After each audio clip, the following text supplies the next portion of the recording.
Ici, c'est juste un commentaire. Donc, nous avons dit dans le cours du logiciel que quand vous écrivez votre code, prenez le soin d'écrire les commentaires.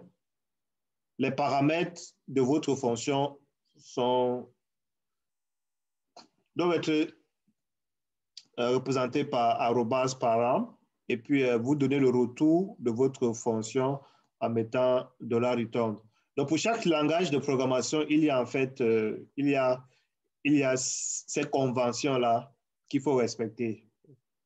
Parce qu'avec cette notation-là, plus tard, on pourra générer automatiquement une documentation de ce TP-là. Okay. Donc, écrivez la fonction peut-être calculer, je crois qu'on va rester dans le cadre du français, calculer factoriel. Et puis, vous mettez le code qui permet de calculer le factoriel d'un nombre. Un deuxième TP, je vais aller sur le TP là, je crois.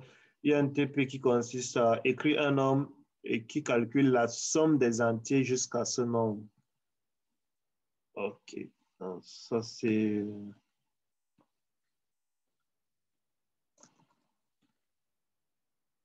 qui calcule la somme des entiers. La somme des entiers.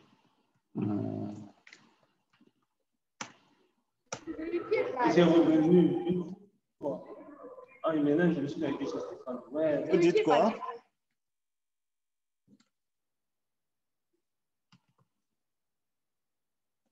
Oui. Je vais juste mettre calcul. Dans cette méthode, calcul.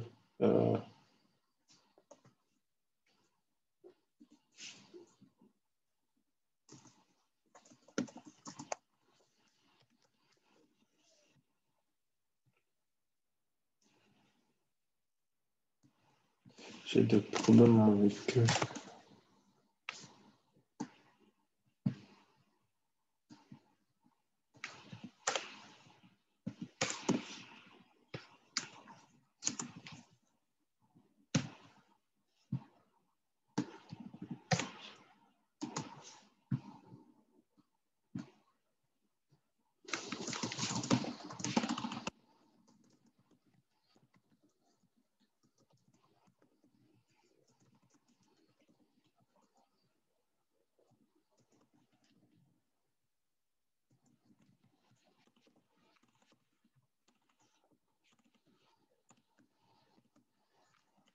J'ai un clavier en français là et puis en anglais jusqu'à la somme des entiers.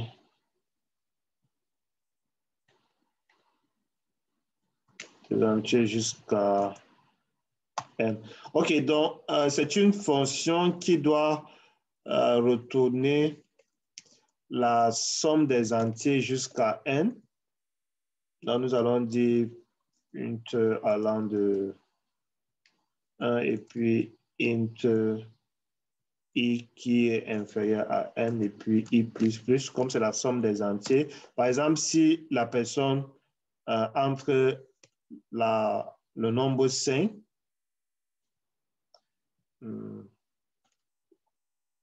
donc si l'on entre 5, la méthode doit retourner 1 plus 2 plus 3 plus 4 plus 5, ça fait 15. Donc, d'autres termes, notre fonction s va être égale à ceci. OK. Et à la fin, on retourne s. Donc, voici deux fonctions qu'il faut vérifier qu'elles marchent normalement.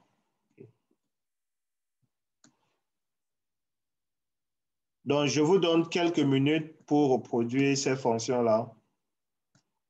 Mais si vous avez déjà, le code, il est facile. Donc, ce sont des fonctions basiques de calcul de factoriel et les sommes des entiers d'un nombre jusqu'à n.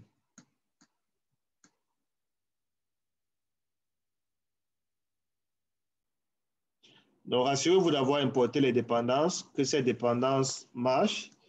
Et ce qu'on fera simplement, c'est de faire un clic droit et de dire, OK, par exemple, je choisis la classe et je fais un clic droit.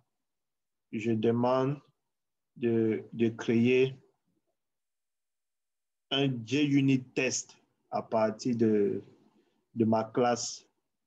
J'espère que vous m'entendez. Donc, je fais un clic droit sur la classe et je dis, je souhaite tester cette classe-là. Et Eclipse va me proposer le nom de la classe. Le nom de la classe va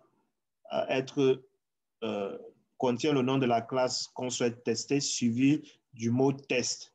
Okay? Donc, vous pouvez choisir entre la version 4 et la version 5.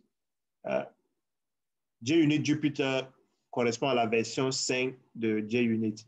5 parce que après la version 4, c'est la version 5 et Jupiter est la 5e planète dans notre système solaire. Donc, au lieu de mettre Jupiter 5, ils ont décidé de nommer ça Jupiter, JUnit Jupiter. OK, parce que le numéro 5 correspond à la 5e planète qui est Jupiter. Bref, c'est la raison pour laquelle ils ont choisi Jupiter. Une petite anecdote. Puis, le nom de la classe va toujours avoir test ici à la fin. Vous laissez les éléments par défaut. Vous cliquez sur Next. Vous pouvez cocher quelles sont les classes que vous souhaitez tester.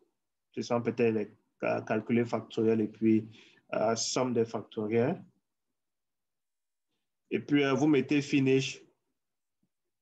Il va automatiquement ajouter un fichier appelé test, tpgltest.java dans le dossier test Java. Et là, il vous fournit en quelque sorte il vous fournit juste les en-têtes. C'est vous qui devez implémenter le code de ces méthodes-là. Comment est-ce que vous voulez tester calculer factoriel? Comment est-ce que vous voulez tester somme des entiers? Donc, pour le moment, c'est juste le corps des méthodes. Si vous compilez, il y aura sûrement échec parce que là, vous n'avez pas encore dit comment vous souhaitez tester. Il a juste créé le prototype, en quelque sorte, les en-têtes. C'est à vous de fournir le code. Comment est-ce que je teste la fonction factorielle? Comment est-ce que je teste la fonction somme? Bref, c'est ce qui est là et ce qui... On va implémenter ça dans une séance prochaine. Si vous...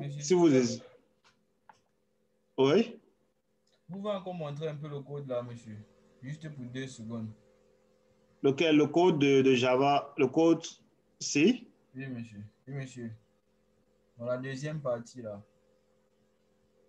C'est pour faire Okay, 1 plus 2 plus 3 plus 4 jusqu'à 5. Donc, je fais S plus I. I allant de 1 à 5. Donc, quand je fais S plus I, S va s'incrémenter. Donc, S commence à 0 et il va s'arrêter à N.